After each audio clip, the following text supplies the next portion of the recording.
बने रहो पगला, काम करेगा अगला।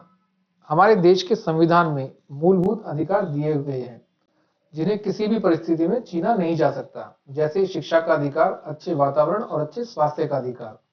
छतरपुर विधानसभा में हजारों बच्चों से ये अधिकार छीन लिए गए, लेकिन समय की विडंबना तो देखिए कि जिसने अधिकारों का हनन किया उसे भी नहीं पता, और जो अधिकारों से वंचित रह गए उन्हें भी नहीं पता कि उनके अधिकार छीन लिए गए। आज हम बात करेंगे शिक्षा यानी देश के भविष्य की। दोस्तों, आज का वीडियो थोड़ा बड़ा होगा, आखिर तक जुड़े रहे और जानिए कि कैसे आपकी जेब से करोड़ों रुपए सालाना निकाल लिए जाते हैं आपके ही भविष्य को गड्ढे में डालने के लिए। किसी भी व्यक्ति के मानसिक और शारीरिक विकास के लिए जरूरी होता है कि वह सुबह उठकर सैर पर जाए या दौड़ लगाए, जिसे अंग्रेजी में मॉर्निंग वॉक कहते हैं। इसके अलावा शारीरिक व्यायाम करें और बच्चों के लिए आउटडोर एक्टिविटीज यानी खेलकूद बेहद जरूरी है। उदाहरण से इसका महत्व समझने की कोशिश करते हैं। जैसे एक मजबूत मकान का निर्माण करने के लिए कई प्रकार का मटेरियल लगता है, जैसे सीमेंट, ईंटें और बाकी जरूरी मटेरियल। दीवार तभी मजबूत बनेगी जब सीमेंट और ईंटें दोनों को सही मात्रा में मिलाया जाएगा। लेकिन अगर सीमेंट हटा दे और ईंटों को बाकी मटेरियल्स के साथ लगाकर दीवार खड़ी कर दी जाए तो क्या होगा? तब यह होगा कि जो मकान आपकी सुरक्षा के लिए बना होगा उसके नीचे दबकर आप प्रभु की शरण में जाने का सौभाग्य शीघ्र ही पालेंगे। यहाँ पर ईंटें हैं आपकी शिक्षा और सीमेंट है आपकी मॉर्निंग वॉक और एक्सरसाइज। तो ऐसे में बिना एक्स्ट्रा करिकुलम एक्टिविटीज के आपका भविष्य उज्जवल होगा या अंधकार में, यह अनुमान आप स्वयं लगा सकते हैं। लेकिन क्या होगा अगर यही अधिकार आपसे छीन लिया जाए?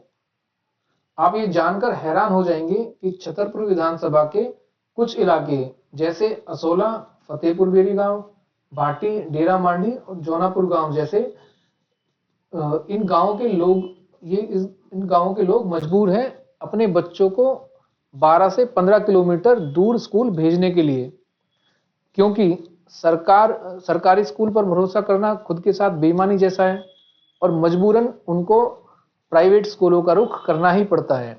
जो नजदीकी प्राइवेट स्कूल है वे वसंत कुंज, मालवीय नगर, हौजकास, ग्रीन पार्क जैसी जगहों पर उपलब्ध है और वहां बच्चों के लिए ट्रांसपोर्ट जैसे बसें, वैन की आवश्यकता होती है। स्कूल इतने दूर है कि डेली एवरेज टाइम जो बच्चे रास्तों में आने जाने में वेस्ट करते हैं वो होता है 2.5 से 3 घंटे प्रतिदिन। अब इस ट्रेवलिंग टाइम का असर समझने की कोशिश करते हैं। एक दिन में होते हैं 24 घंटे, इसमें से सोने का समय, खाना खाने, नहाने या बाकी पर्सनल कामों के लिए 12 घंटे निकाल दें तो बचते हैं 12 घंटे। अब इस बचे हुए 12 घंटे में से 6 घंटे स्कूल के टाइम के लिए आप निकाल दीजिए, जो कि स्कूल के अंदर बच्चे व्यतीत करते हैं। अब बचा आपके पास 6 घंटे। अब इस बचे हुए समय में से 2.5 घंटे स्कूल आने जाने के लिए आप निकाल दीजिए, जो बच्चे ट्रैवलिंग में वेस्ट करते हैं। तो 6 में से 2.5 घंटे निकलने के बाद बचते हैं 3.5 घंटे। अब ये 3.5 घंटे बचते हैं जिसमें आपके बच्चे को ये सारे काम करने होंगे, जैसे रेस्ट करना होगा स्कूल से आने के बाद, स्कूल का होमवर्क भी करना होगा, ट्यूशन भी जाना होगा, ट्यूशन का होमवर्क भी करना होगा।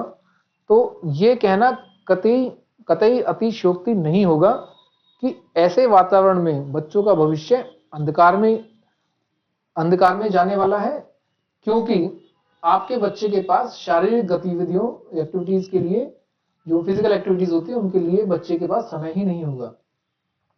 अब इस ट्रांसपोर्ट पर कितना खर्च होता है, यहाँ के ग्रामीण लोग जो खर्च उठा रहे हैं वो जान लेते हैं। तो आइए इस ट्रैवलिंग की वजह से जो ट्रांसपोर्ट बच्चों का हो रहा है इसकी वजह से कितना खर्च हो रहा है और कैसे खर्च हो रहा है इसको थोड़ा समझते हैं, एक रियल पिक्चर लेकर जो हमारे क्षेत्र में हो रहा है। तो ये मैंने एक एग्जांपल लिया है, ये रियलिटी के बिल्कुल नजदीक है।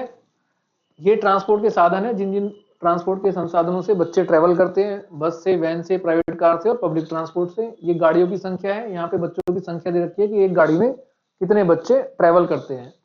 और ये टोटल हो गया स्टूडेंट्स का, जो बस से जाते हैं वो 2400, वैन से जाते हैं 700 बच्चे और प्राइवेट कार से 100 बच्चे पब्लिक ट्रांसपोर्ट से 1800 बच्चे ट्रेवल करते हैं। ये महीने का खर्चा है। बस से 2500 से 4000 किराया बस का, वैन का 2000 से 3500, प्राइवेट कार का हमने एक अनुमान दिया है कि लगभग 6000 रुपये मिनिमम किसी का भी पेट्रोल का खर्च होता होगा आने जाने में। और पब्लिक ट्रांसपोर्ट का जो खर्चा होता है वो 1200 से 1500 पर मंथ होता है एक बच्चे का। चलिए अब आगे देखते हैं इसको। तो टोटल जो खर्चा हुआ महीने का किराया, अगर मैं 2500 मिनिमम ले लूं बस का, ये इसमें से मैंने सारे खर्चे मिनिमम वाले लिए हैं जो सबसे कम वाले हैं। तो बस पे हमने टोटल खर्च किया 60 लाख रुपए महीने का, ये सारा खर्चा है महीने का। वैन पर हमने खर्च किया, जो ये वैन है वैन पर हमने खर्च किया महीने का 14 लाख। प्राइवेट कार्स पर खर्च हो रहा होगा 6 lakh per month. Public transport पर हो रहा है 21 लाख 60 हजार।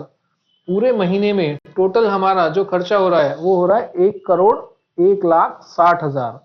तो ये जनता का जो पैसा जा रहा है ये ट्रांसपोर्ट में जा रहा है, इस वजह से क्योंकि स्कूल बहुत दूर है। चलिए अब इसको थोड़ा और इसको समराइज कर लेते हैं। तो स्कूल दूर होने के कारण ट्रांसपोर्ट पर होने वाला जो खर्च है महीने का होता है 1 करोड़ 1 लाख 60 हजार। साल भर का जो पूरा खर्च हो गया वो हो गया 12 करोड़ 19 लाख 20 हजार। अब इसको थोड़ा कंपेयर कर लेते हैं कि विधायक फंड जो होता है एनुअली जो एक विधायक को मिलता है जनता के भलाई के लिए खर्च करने के लिए, वो होता है 5 करोड़। और एक समस्या जो जनता को हो रही है उसी की वजह से जो बेवजह ट्रांसपोर्टेशन में खर्चा हो रहा है जनता का, वो लगभग 12 करोड़ रुपए सालाना खर्च हो रहा है। अगर इसको प्रतिशत के रूप में देखें तो 240% एमएलए को जो फंड मिलता है उसका, उससे 240% अधिक ये खर्चा हो रहा है जनता का। जिसको अगर विधायक जी चाहे इस समस्या का अगर सॉल्यूशन करना चाहे तो वो जो जनता की भलाई में योगदान दे सकते हैं। ये 5 करोड़ तो सरकार उनको देती है काम करने के लिए, और ये 12 करोड़ वो अपना योगदान और दे सकते हैं जो कि जनता का खर्च बचाकर कर सकते हैं अगर इस प्रॉब्लम का सॉल्यूशन किया जा सके तो ये था हमारा, ये हमारी रियल पिक्चर थी। तो इन सब हालातों में हो क्या रहा है कि हमारे बच्चों का समय बेवजह वेस्ट हो रहा है। पॉल्यूशन भी बढ़ रहा है ट्रांसपोर्ट की वजह से। मॉर्निंग वॉक जैसे शब्दों को तो ऐसे बच्चों की डिक्शनरी से आप डिलीट ही कर दीजिए, क्योंकि सुबह वो 6 बजे से स्कूल के लिए रेडी होना स्टार्ट करते हैं, तब जाकर वे 8 बजे स्कूल पहुंच पाते हैं। इसके अलावा लोगों का करोड़ों रुपए सालाना खर्च हो रहा है जो कि हमने अभी अपने एग्जाम्पल में देखा। और बदले में मिल क्या रहा है, इसकी वजह से बच्चों में डिप्रेशन के केस बढ़ रहे हैं और कॉन्फिडेंस की कमी हो रही है, क्योंकि बच्चों को शारीरिक व्यायाम जैसी जरूरी एक्टिविटीज के लिए समय ही नहीं मिलता। पूरी दुनिया में जितने लोग डिप्रेशन के शिकार हैं उनमें से 20% लोग भारतीय हैं। ये डाटा जो है ये WHO का डाटा है। अध्यात्म का केंद्र होने के बावजूद अगर ये हालत है तो ये बेहद ही चिंताजनक है।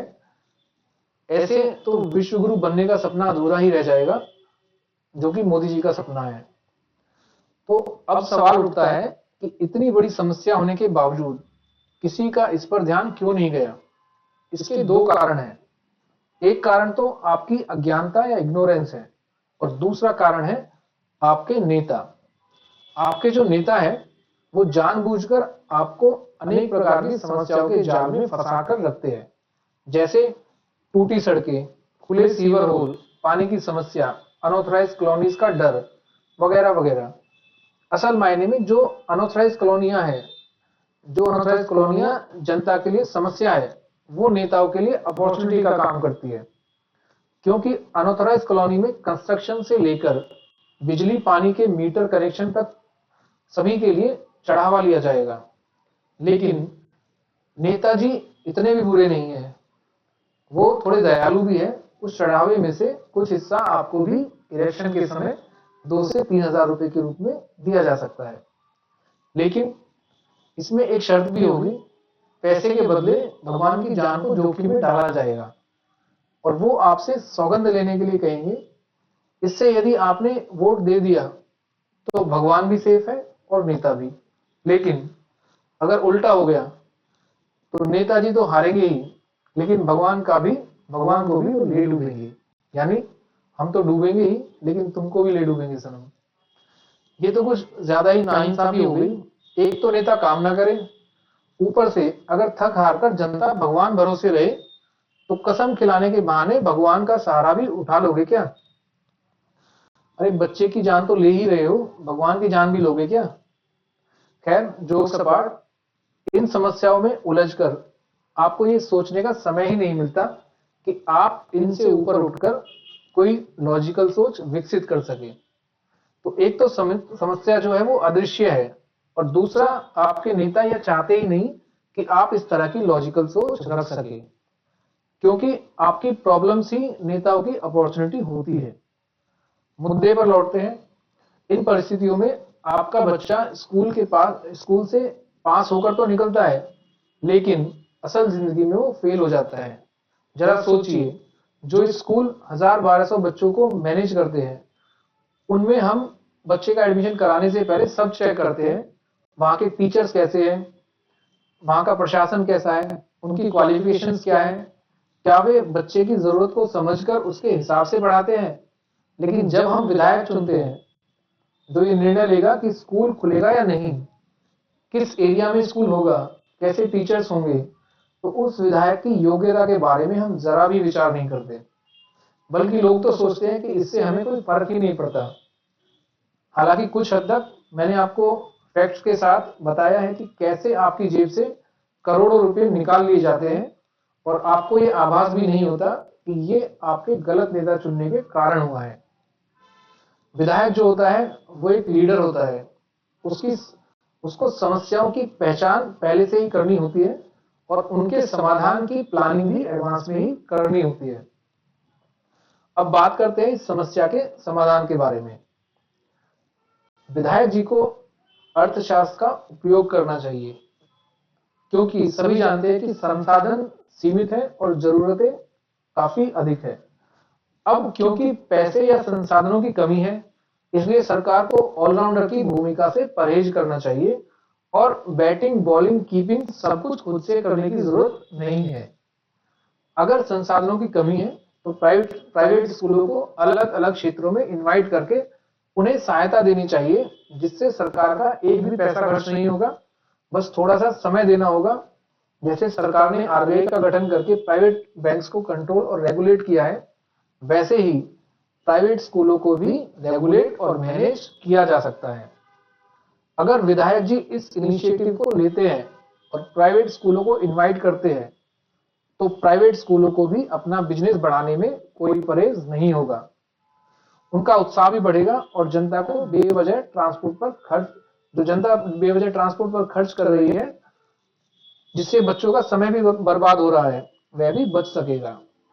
इस वीडियो के माध्यम से मैंने कोशिश की है कि आप सब इस महत्वपूर्ण मुद्दे को जानें और अपने नेताओं से इस पर काम करने के लिए दबाव बनाएं, क्योंकि अगर किसी व्यक्ति का पैसे का नुकसान हो जाए तो उसकी भरपाई हो सकती है, लेकिन अगर उसका भविष्य ही खराब हो जाए तो वह नुकसान अपूरणीय है, जिसकी भरपाई कभी नहीं की जा सकती। और सभी से मेरा विनम्र निवेदन है कि आने वाली 5 फरवरी को अपना मताधिकार का प्रयोग अवश्य करें। जी हाँ, मताधिकार, मतदान नहीं, क्योंकि दान की गई वस्तु पर आपका अधिकार नहीं होता। समझे और जागरूक बने और अपने अधिकारों के लिए खड़े रहे। धन्यवाद। जय हिंद।